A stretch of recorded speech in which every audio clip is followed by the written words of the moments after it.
What's on your radar, Briahna?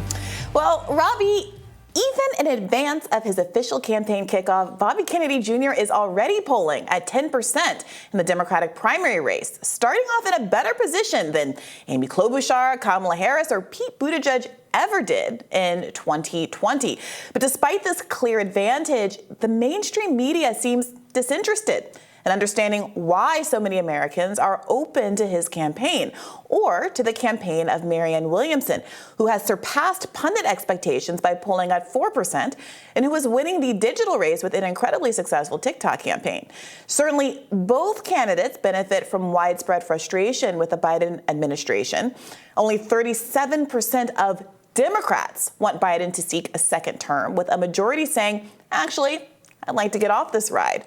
And perhaps that's unsurprising, given that most Democrats in 2020 indicated that their vote for Biden was more of a vote against Trump than an endorsement of Biden's specific brand of politics. And time has not improved Biden's prospects. Biden will be 81 in 2024, and 68% of voters say his age is a concern, including 48% of Democrats. And while concerns that Trump would mishandle the COVID pandemic led many in 2020 to suck it up and vote for the alleged adult in the room, Biden now has to stand by his record of COVID policies, which have angered the far left, who are furious that COVID-era policies like the Medicaid continuous enrollment provision have now ended, thrusting 15 million people off of Medicaid, as well as voters across the political spectrum who feel like the CDC was slow to correct policies that failed to acknowledge, say, natural immunity, and which shut down schools and businesses for too long, in their view. Instead of acknowledging his mistakes, Biden has waged a war against so-called dis or misinformation, making contrary opinions on COVID verboten in the virtual public square. And while conservatives seem keen to ban TikTok, Biden is set to recruit an army of TikTok influencers to help boost his chances in the election. Now, I would recommend that Biden actually try, fulfilling some of the campaign promises he made to young voters, like continuing the student debt pause in lieu of outright cancellation, standing up to big energy interests who just won a huge victory with their Arctic drilling licenses, and, actually maybe sending out those promised checks. But Biden's campaign strategy seems to be to stay out of the way and run from the proverbial basement the way he did in 2020. But does that approach hold up when the basement is obviously a choice rather than a COVID-era requirement? Now, it's still early, but polls show Biden losing to both Trump and DeSantis, with Trump surging even after, or perhaps because of, his indictment. So to the extent that Biden was able to secure votes in 2020 due to the perception that he was the beat Trump candidate, it's not even clear that that deal with the devil will pay off in 2024. So no wonder Democratic voters are looking further afield. Now, despite this clear appetite for anyone else in the Democratic primary, the mainstream media channels have shown no curiosity about the other options in the race. Perhaps it's expected that news networks staffed by former administration officials and administrations staffed by former MSNBC journalists would circle the wagons around the establishment choice, but it's still disappointing. Luckily, some of us in independent media are happy to tell you what the candidates are all about so you can make up your own mind about your vote. Now, in a recent piece in The Nation, veteran journalist John Nichols wrote a well-researched piece into RFK Jr.'s electoral strategy. According to Nichols, RFK Jr. is betting the House on New Hampshire, hoping that the Kennedy name still packs some punch in New England, where his uncle JFK won the state in the party's nomination back in 1960. RFK Jr. is hoping to capitalize not just on his name, but on the fact that New Hampshire residents are bristling over the DNC's decision to rig the primary order, stripping the Granite State of its first-in-the-nation status. Notably, Marianne has made a similar case. I interviewed her New Hampshire state director on Bad Faith podcast last week if you'd like to know more about her plan to beat out the establishment Dems in that state. Now, when the DNC changed the primary order to prioritize Biden's stronghold, South Carolina, Kennedy wrote an op-ed for New Hampshire's largest newspaper objecting to the switch and positioning himself as a lifelong Democrat from a family of Democrats in lifelong service. Some local politicians saw the move as cynical, but it could be a savvy one. Unlike so many so-called journalists who cover RFK Jr. exclusively as a vaccine skeptic, if, of course, they cover him at all, Nichols detailed the candidate's appearance last month at St. Anselm College Forum in Manchester, New Hampshire, where Nichols explains, quote, prospective presidential contenders often test the waters. Nichols says Kennedy positioned himself as a Democrat who would run as a champion of the environment, an advocate for working-class families, and a critic of corporate power. As Kennedy tweeted last month, if I run, my top priority will be to end the corrupt merger between state and corporate power that has ruined our economy, shattered the middle class, polluted our landscapes and waters, poisoned our children, and robbed us of our values and freedoms. This was a message that served both Bernie Sanders and Donald Trump well in 2016, environmentalism aside from the Donald Trump angle. And it's easy to understand why voters who've been paying attention might be willing to overlook some of Kennedy's more controversial positions on vaccines and autism for a chance to finally topple the corporate duopoly. Like Trump and Marianne Williamson, RFK Jr. has never held elected office, but in a country where corruption is a voter priority, that could be seen as a benefit, particularly among independent-minded Granite State voters. If Kennedy or Marianne have a good showing in New Hampshire, it may force the media and, more importantly, the Democratic Party to take them seriously as candidates. As it stands, it's not clear that the Democratic Party will even allow a debate. And debates, of course, are one of the few opportunities that relatively unknown candidates who haven't spent decades languishing in the swamp have to introduce themselves to the American public. Notably, Williamson was the star of the first 2019 debate. She was the most Googled candidate in every state but Montana, where Montana Governor Steve Bullock beat her out. Had Bernie Sanders and Elizabeth Warren, to a much lesser degree, not occupied the progressive lane in 2020, who knows where that debate performance might have launched her. After all, there is a strong appetite in America for an independent, anti-corruption, anti-war candidate, and Biden is refusing to fill that role. Mainstream pundits dismiss both Williamson and Kennedy for their outsider status, but as outsiders, they both managed to attract huge alternative audiences. Both are prolific authors, and like most Congress members, Kennedy is an attorney after all. For nearly 30 years, in fact, Kennedy was a senior attorney for the National Resources Defense Council, a nonprofit environmental organization.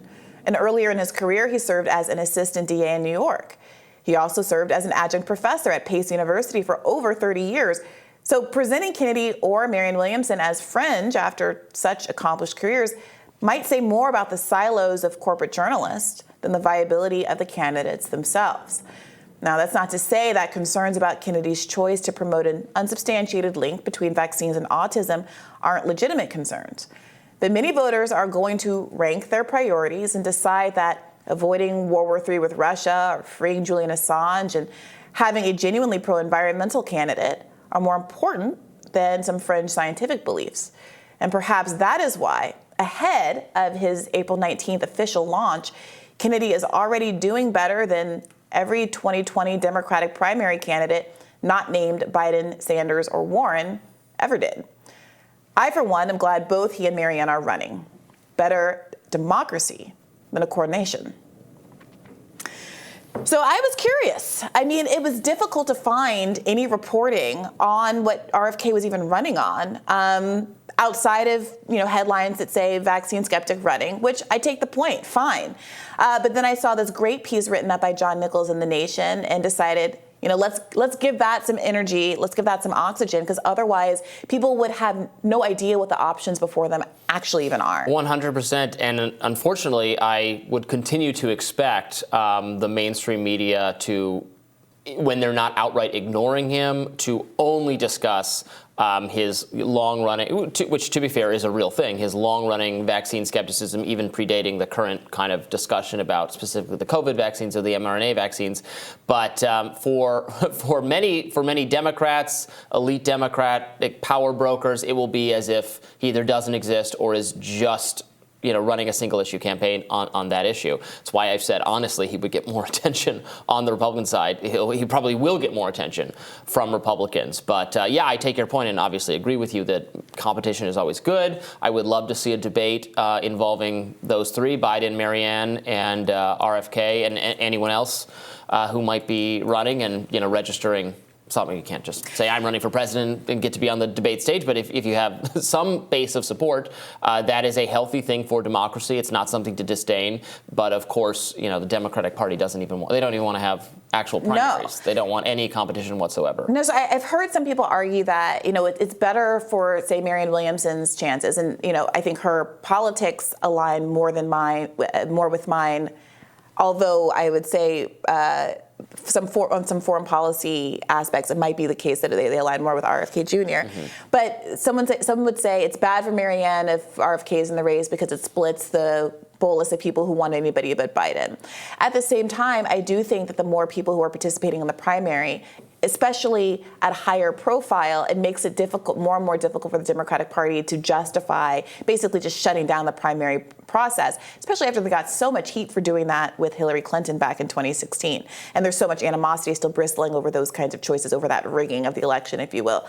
Now, I will say I had some questions earlier on about why, given the appetite for RFK Jr. on the right, he would choose to run as a Democrat. And I do think that this article sheds some light on, the dissonance between wanting to kind of trade on your family name as a Kennedy from the quintessential Democratic political family and running not as a Democrat. I don't know that he could parse that. And I'm curious what you think. Is it possible, do you think that conservatives are going to hold something like running as a Democrat as a Kennedy against him, or whether or not he's made the right calculation that let's not create dissonance with flipping sides as a Kennedy, and let's hope that people understand who I am enough to cross the aisle and vote?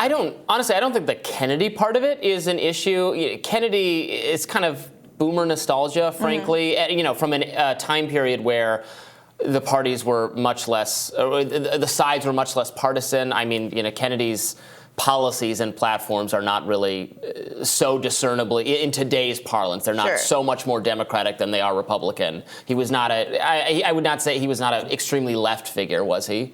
Kennedy? John F. Kennedy, you would say he was a very left figure? I would say that a pro-civil rights figure. Mm-hmm. I mean, he was not a left figure on foreign policy. He was not a left figure on economics, particularly. Well, there's no left figures on foreign policy in the United States of America. That's the nature of the blob. But yes, I would say that the Kennedy family, being pro-civil rights, being pro-social safety net, fundamentally puts them at odds with the core ethos of the Republican Party, fundamentally. And I do think that much of RFK Jr.'s record in terms of environmentalism, environmentalism is kind of also fundamentally, essentially, big government.